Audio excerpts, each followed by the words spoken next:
గద్దర్ ఒక్కడొస్తే తెలంగాణ వస్తుంది అంతే. నేను మరి ఎట్లా గద్దర్ తెలంగాణ అనాలంటే గద్దర్ తుపాకుల సైడ్ ఉండే, మరి ఎట్లా ఈయన ఎట్లా ఎట్లా వినిపించాలని చెప్పని ఇది చర్చ జరుగుతున్నా. ఇంకొక వ్యక్తి, ప్రధానమైన వ్యక్తి కూడా మాట్లాడింది, నేను భాషకు లేకపోతే తను చెప్తున్నా కావచ్చు కానీ, సరే తెలంగాణకు మోసం జరిగింది, ద్రోహం జరిగింది, పార్లమెంట్ సభ్యులందరూ తీసుకుపోయి ఇందిరాగాంధీ పాదాల కాడ పెట్టిన పెద్ద మనిషి చెన్నారెడ్డి, ఆయన దగ్గర కూడా ఆయన కూడా ఏ కోశంలోనో ఉండే తెలంగాణ అయితే రావాలని ఆయన కూడా ఉండే, పక్కా ఉండే ఆయన కూడా.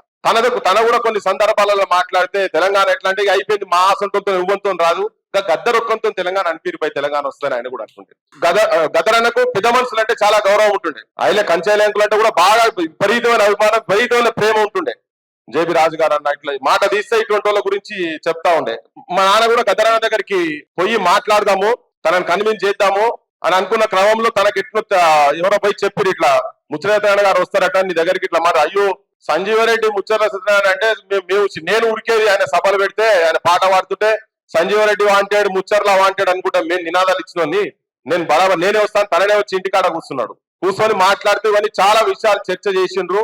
ఇంకెంతమంది ఇన్ఫ్లుయెన్స్ చేసిరో తెలియదు కానీ, ఏ రోజైతే 96లో మొట్టమొదలు మన నవరంగ్ టాకీస్ దగ్గర ఫస్ట్ మీటింగ్ లో ఇంతకుముందు మిత్రుడు వాడిండు, దగాపడ్డ నా తెలంగాణము గుండె సప్పుడినుడు అని, అమ్మా తెలంగాణమా అనే పాట కూడా ఇంకో పాట, ఈ రెండు పాటలతోటి కంప్లీట్ తెలంగాణ ముఖ చిత్రాన్ని మొత్తం దించిపడేసింది గద్దరన్న.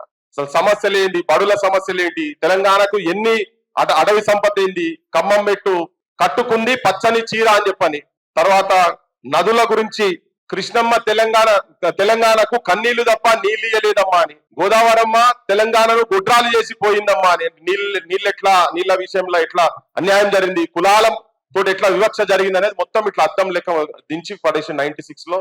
సరే ఇది ప్రమాదకరంగా ఉన్నది, ఈ మనిషిని ప్రాణంతో నుంచితే ఈ రాష్ట్రం కంపల్సరీ విడిపోయే పరిస్థితి తీసుకొస్తాడు ఈయన అని చెప్పని అనుకునేమో, కాల్చిండ్రు కానీ బతికిన తర్వాత కూడా ఎక్కడ కూడా తన మొత్తం ప్రయాణం మొత్తం మీరు చూడండి, అప్పటి నుంచి చనిపోయే వరకు ఎప్పుడూ తన సంఘర్షణలో ఉండే. చల్ ఏమైతారో నడు చల్ అని నట్టు పట్టుకొని ఆడబోయినా కానీ నిలబడి, ఆ మనిషి ఆత్మవిశ్వాసం, తన తెలంగాణకు ఉన్నటువంటి కమిట్మెంట్, అంటే ఎందుకు జాతిపిత అని అనాలి అంటే కొన్ని కంపారిజన్ చేయాలంటే, ఇప్పుడు ఉన్నటువంటి ఇంతకు ముందు ఇప్పుడు రేపు చచ్చిపోగానే ఆయన పెట్టారు ఆయనది, ఈ బక్కపల్సడి పానవని నాదే ఉన్నది, నా వెనక జేబు ఉన్నది, ముంగటి జేబు ఉన్నది తెలంగాణ అని చెప్పిన ఆయన ఉన్నారు పెద్ద మంచి. ఈ కేసీఆర్ అంటే ఆయనకు గద్దర్ అన్నకు కంపారిజన్ అసలు ఎక్కడ కూడా రాదు. కానీ అయినా చర్చ జరుగుతుంది కాబట్టి కొన్ని చెప్పాల్సిన అవసరం ఉంటది.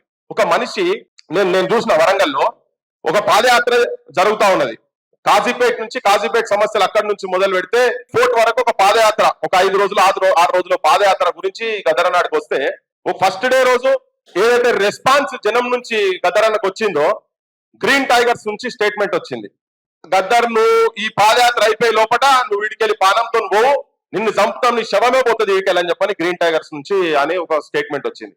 చాలా మంది జనరల్ గా ఏముంటది, ఏదైనా మాట్లాడదామా, ఎట్లా ఏం సంగతి, రిటర్న్ పోదామా అని. అప్పటికే బుల్లెట్లు తినున్నాడు గద్దర్ అన్న, ఎన్ని పుస్తుల బుల్లెట్ ఉన్నది, ఎక్కడైనా చిన్న వెనక ముందు కావాలి కదా. పొద్దునే ఫోన్ చేసిండు, మేమంతా కూర్చున్నాం, మేమందరం కలిసి కూర్చొని మాట్లాడి, మరి ఎట్లా అంటే ఒక హాఫ్ డే ఆగినాం అంతనే. దాని తర్వాత ఎవరు లేరు, మీరే ఉండరు, మనం పోయి తిరుగుదాంపా అని చెప్పాను. ధైర్యము, ఆ స్ఫూర్తిని పోయినా మంచిదే ఈ నిమిషం, కానీ ఈ పాదయాత్ర జరగాలి, ఈ సమస్య తెలంగాణ ప్రజలకు తెలవాలి, బయటి సమాజానికి తెలవాలి, నేను చచ్చినా మంచిదే, తెలంగాణ మాత్రం సాధించాలని చెప్పనేది ఆకాంక్ష తన లోపల ఉండే. పాదయాత్ర మొత్తం చేసినాం మళ్ళీ దాని తర్వాత.